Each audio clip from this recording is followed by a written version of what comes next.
Hey guys, how's it going? And welcome to another spoiler video.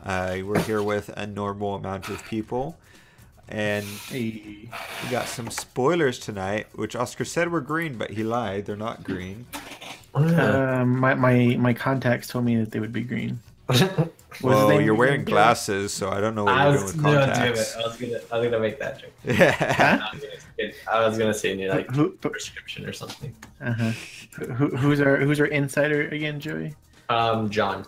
There you go, John. Is it John Smith? John and of course well. John Smith.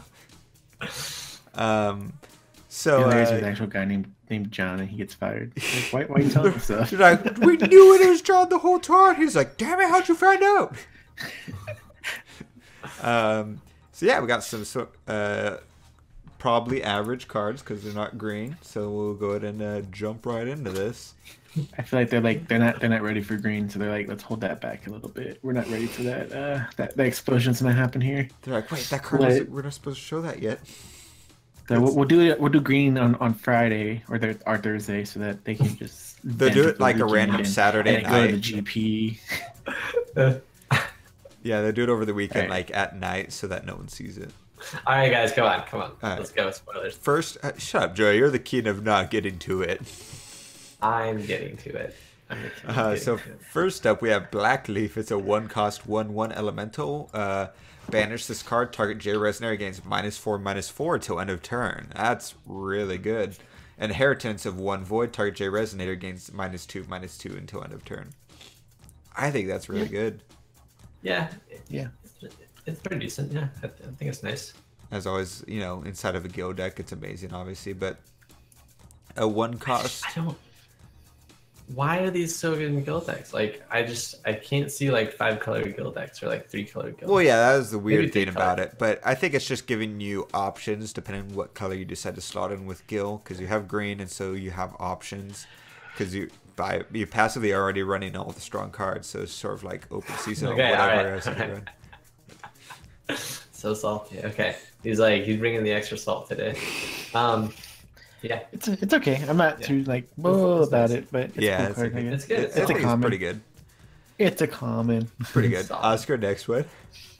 I'm definitely Dark Bokuro. I'm pronouncing that right. Bokuro. 2-cost Black Void, 0,000. Huh. Says your opponent pays 1 Void more to play Chance during your Ooh. turn. Ooh. And Oh, it's a during fairy your tale turn. he forgot to mention conveniently. Doesn't look like a fairy tale. Looks like fairy tale to me. It's got the giant teeth Yeah. and stuff. He's saying fairy tales with giant teeth. Yeah, and they usually have band-aids on their feet. So somebody had this spoiler artwork from the Italy page, and they're pointing out some like relations to Alice in Wonderland, and that thing on top does look like that thing from the movie, like that first real live action movie. The Cheshire Oh, Cat yeah. dog. Oh no, the Yeah, I can see that.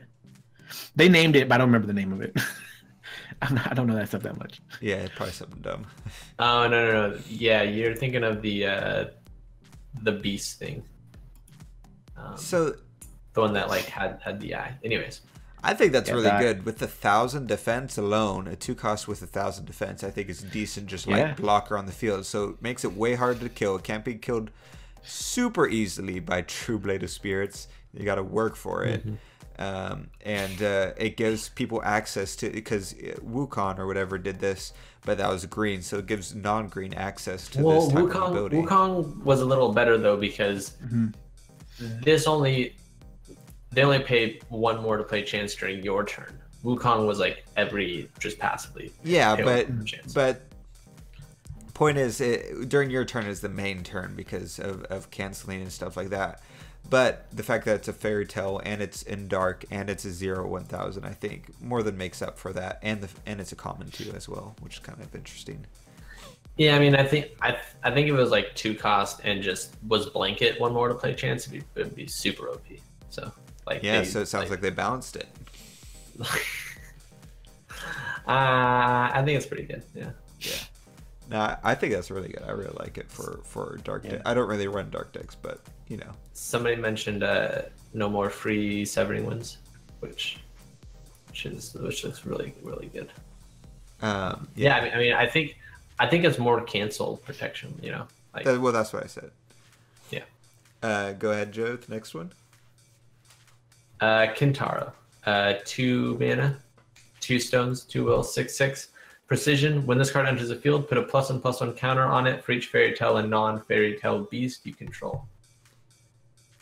Oh, so for each fairy tale and for each non-fairy tale beast, like 2 separate things, right? The wording of it was kind of weird, so I should make sure. That's really good, especially for fairy tale decks. That would be great to have before rotation for like my Million 1.0 deck and stuff like that. And I think it's okay. I think it's really good for fairy tales, and especially running it with Vingulf 3 Grim. So you could do the whole thing that it would work really well inside of the deck that I had done, where it's just like making a feasting deck that ran Vingulf 3 Grim and the Tinkerbell, so that you were generating fairy tale elves, and Tinkerbell got huge buffs off of all that. This follows along those same lines, except it permanently gains those counters when it enters the field, so I don't have to worry about controlling the field. I just have to get it into the field for sort of janky stuff like that. I see what you're saying, but I feel like it would just be a bigger resonator, and like I don't think Batman is enough to play it inside of fairy tale deck. Yeah, 100%. Imagine like having 6 fairy tales on the field, and suddenly you're dropping a 1,000 that can't be bear magicked essentially. Why would not be able to be bear magicked? Because it's counters it's gaining. Oh. Yeah, it has precision. Or 4 with the counters. Joey's just mad because he didn't make a fairy tale deck. All right. I'm not impressed. Next, we finally see the evolution of the bear from BFA. We have Kentaro's Partner. It's a 1-cost 4/3 fairy tale / beast. So I guess that's why the distinction of the last card. So this wouldn't actually be able to give it to it. I don't think, or would it be able to? I don't know. When this card enters the field, target J Resonator gains -2/2 till end of turn. That's pretty good actually for a 1-drop. 1-drop with 4/3 stats and gives something -2/2 till end of turn, and it's a fairy tale and it's a beast. I think it'd be better if it like burnt something by revealing cards from your hand. You know what I'm saying, Colin? So yeah, I think it's really good. I wish it was 4/4 because it's a bear, and like a bear is now 4/4. What? You know what I'm saying? No, I don't know what you're saying. Like when you turn something into a bear. Oh. It's a 4/4. Yep. What do you think, Oscar? I think they're okay. I wasn't like super hyped on these. I think I don't. Well, yeah, none of these are hype, but like I think this is really good 1-drop inside of both dark decks or just fairy tale decks or beast deck. Like it fits inside of a lot of types of decks, and the fact that it's a 1-drop 4/3 and it gives something -2/2, so you could get rid of like say Tama. It can help with getting rid of like other stuff, like say you're running this inside of a dark deck that runs like Alice World of Madness, so you can get rid of Sacred Elf with this card when it enters the field. Different just random things like that, I think, is just a nice little added effect that can do the less bit of damage while also putting a body on the field. Yeah. Yeah, and especially inside of sealed and stuff, I think this card would be great. Yeah, I think it's really nice inside of sealed, but yeah, it doesn't do enough at its 1-drop. Like for the 1-drop spot, there's a lot of other stuff I'd rather do. I'd rather have. It depends on what type of deck you're making. It's like, oh yeah, for a 1-drop, yeah, I'd rather have that, say this specific elemental, but my deck doesn't run that color, or that elemental has nothing to do with my deck. You know, it just depends what you're doing.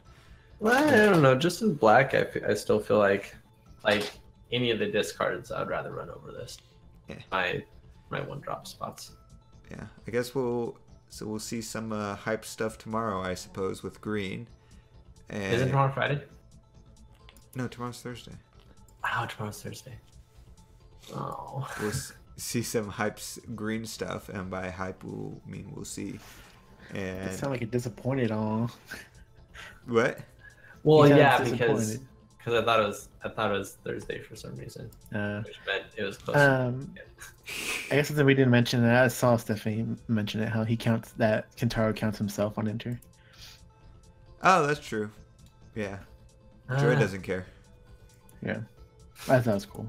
Makes it a little bit better. So it's a minimum 7/7, yeah. That has at least a tiny bit of resistance against Bear Magic, maybe. Yeah. Yeah, no, I think Cantara's great. But yeah, let us know what you guys think. If there's cards like this, what decks you would put Cantara's partner in and different things like that. If you like fairy tales, like I do.